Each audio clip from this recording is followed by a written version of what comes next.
ஈத் எதுக்காக அல்லாஹ் சொல்லி காட்டுறான்? ஈதுல் ஃபித்ர் அப்படின்னு சொல்றான்.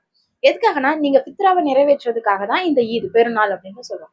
ஃபித்ரானா என்ன? நம்ம பிறக்கும் போதே சில விஷயங்கள் நம்ம கூட பிறந்திருக்குல்ல, இன்னேட் ஆனது, அதுதான் ஃபித்ரான்னு சொல்லுவோம். அப்படி என்னென்ன நம்ம கூட படைச்சிருக்கான்ல, அல்லாஹை வணங்குறது, அல்லாஹுக்கு கட்டுப்படுறது, அல்லாஹை நெருங்குறது, இதெல்லாமே நம்மளோட ஃபித்ரா. அதே மாதிரி நம்மளோட தொகையில ஒரு பகுதியை ஏழைகளுக்கு கொடுக்கறதும் ஃபித்ரா தான். அந்த ஃபித்ரா அமௌண்ட்டை நம்ம கொடுக்கலன்னா இந்த ஈதியே நம்ம வேஸ்ட் பண்ணிட்டோம் அப்படின்னு அர்த்தம். சோ அல்லாஹ் பாதுகாக்கணும்.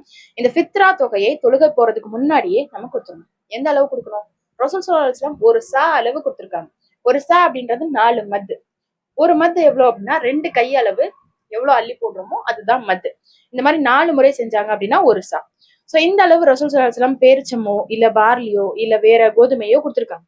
நம்ம இப்போ மக்களுக்கு என்ன தேவையா இருக்குமோ அதை கொடுக்கறது சிறந்தது இன்ஷா அல்லாஹ். ஈதுடைய நாள்ல எல்லா மக்களுமே ரொம்ப சந்தோஷமா திருப்திகரமா இருக்கணும் அப்படின்னு அல்லாஹ் விரும்புறான்.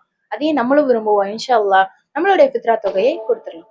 எல்லாருக்குமே ஃபித்ரா உண்டு. சோ எல்லாருமே கொடுத்துருவோம் இன்ஷா அல்லாஹ். அஸ்ஸலாமு அலைக்கும் வரஹ்மத்துல்லாஹி வபரகாத்துஹு.